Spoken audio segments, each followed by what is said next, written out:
baddie. Hunting, fishing, and trapping, by all evidence since the turn of the century, right to this very day in 2009, is the last and only pure and perfect positive environmentalism available to mankind.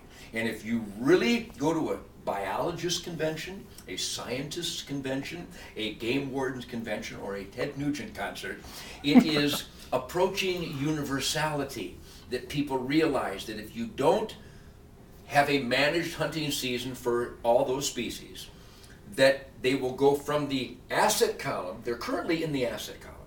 Productivity, sustained yield, it's undeniable. It is perfect for the environment and the production of quality air, soil, and water. Conclusively. But if you tamper with, based on animal rights buffoonery, or feel-good, dopey, cuddly, they don't really need to die fantasy, that deer will go from the current asset column overnight into the liability column, just like the damn bureaucrats of Colorado and the Fish and Wildlife Service, who have taken this overabundance of Rocky Mountain elk in the Rocky Mountain National Park, when people across this nation would pay huge dollars to get one of those tags, and they don't allow us, we the people who own the elk and own the land that they're on, we're not allowed to utilize that resource, then they have the audacity to charge our tax dollars to hire people to kill them for us. What's next? They're going to hire someone to breed my wife for me? This should not be a taxpayer's expense. I've got it under control. This is the loud and proud battle cry across the land, not just from the hunting community, but from non-hunters everywhere I go. I never hunted, Ted, but whack 'em and stack 'em. It's great. I saw you on TV, on Outdoor Channel, or cooking venison with David Letterman or Conan or all the things that I do. And they go, I never understood sustained yield. We're with you 100%.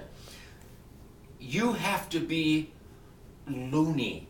You have to be brain dead to be against hunting, fishing, or trapping. And right now, because trapping was so compromised by the animal rights people, that gazillions of dollars go to pay bureaucrat trappers, many of them are my friends, to clean up what we, the people, have not had access to. This trap's been banned, you can't trap here, you can't trap there, and you can't use this kind of trap. So what happens when there's too many coyotes and they kill all, gazillions of dollars go to pay for ranchers and their cattle and their sheep and their goats. In Colorado, you're not allowed to use baiter hounds to kill bear, so the bear are destroying livestock, and then after they've destroyed gazillions of dollars worth of livestock that we pay for with tax dollars, then we call my buddy Scott Young, then he comes in and kills the bears by using hounds and bait. So the government can use hounds and bait, but I can't when I'm the employer of the government. This is phenomenal. So these are the issues that I'm fighting, and I'm winning incrementally. Thank God SCI and NRA have now taken that battle cry, and there's more and more activism from our organized organizations. So I can tell you the prognosis is far superior to the day that Dan Rather blathered his lies on the Guns of Autumn on CBS in 1975. We are in good shape. I don't like good. If you were a good bass player, you couldn't be in my band. I don't let good anything anywhere near me. You have to be great. And I'm fighting so that we get great game laws. Eliminate the 3-shell plug for waterfowl. I can shoot 6 ducks. Shut up. I can shoot 12 doves. Shut up.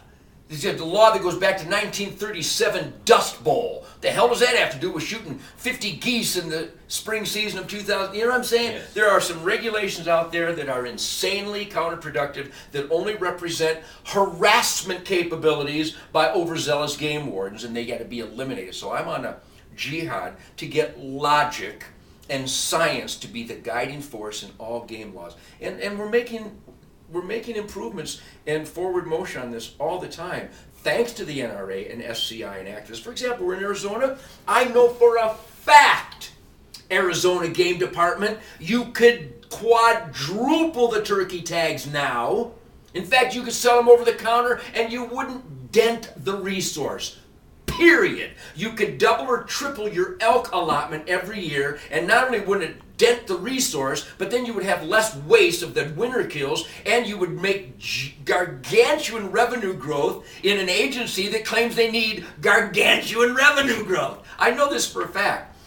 I know the guys that are in the field. I don't want to hear from a bureaucrat who's got a desk ass, who's sitting around making presumptions from his desk. I want to talk to a guy that's worn out some Vibram soles. And these are the guys I get my information from. So there's a lot of room for improvement in every state in the nation, and I beseech, implore, beg, and scold all my fellow sporters to become activists and get these regulations that deal with current resource conditions, not historical, bumps on the wildlife management road.